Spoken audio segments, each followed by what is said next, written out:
lot of crazy things could happen out on the road. Spin long enough out there and a unique circumstance might happen to you. I was going to share with you guys a story of when my starter went out at the worst possible time. Let me set the scene for you.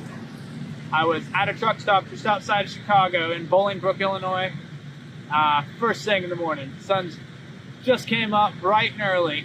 I spent the night at a pay to park, and I was going to leave the truck stop, and as I was exiting, I pulled up to pay for my ticket, and I shut the truck off so I could talk with the person there, and it wouldn't start back up. That's it. Dead. And I didn't know what to do. I didn't know what happened. I made a few phone calls. I got a hold of my maintenance department, and they were telling me, you know, check this, check that. The whole time, sitting there, you know, ticking. There's people behind me, honking, beeping. I'm like, I don't know what to do, guys. I was looking, trying to figure out what it was. I ended up speaking with somebody. They're like, yeah, your starter's out, and you're probably going to have to get a tow. Fortunately, I had a 10-speed Freightliner Cascadia at the time, and so I guess on those you could just have it in gear, and much like you would bump start a car, you could pull it down the road, but it won't start, but it would at least turn the starter over to a spot that would get it to crank over. I didn't know that at the time, so what I ended up doing was asking to have somebody push me through. And of course I had a 53-foot trailer on the back, so I went to the guy behind me. I'm like, hey, you know, my starter's out in my truck, and if you want to get through this gate, I'm going to have to find somebody that's going to push me through it, or you can wait for a tow.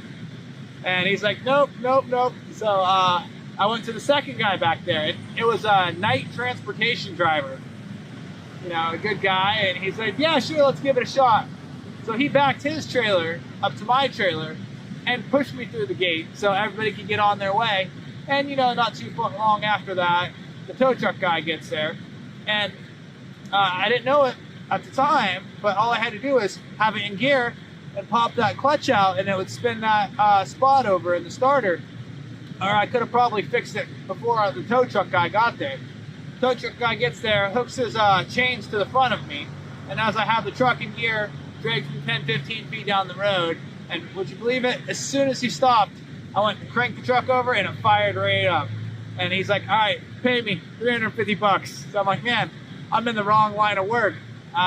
Paid him, you know, with the company EFS checks. And that was a learning experience for me. The whole thing probably, you know, I blocked the gate for maybe like 15-30 minutes tops, right around there. But the whole thing was probably like an hour or two altogether, and I just went straight to the maintenance shop after that, and they gave me a loaner so I could continue to work. But yeah, that's only the first time my starter went out.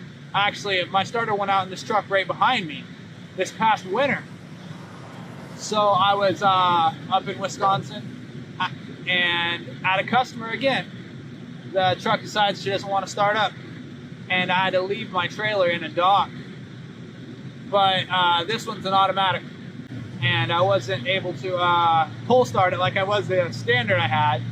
So I had to get a tow, unfortunately. But the whole thing, you know, it was done in about 6 hours. I ended up spending the night in a hotel, and right around $1,300. That's parts, labor, the tow, everything included.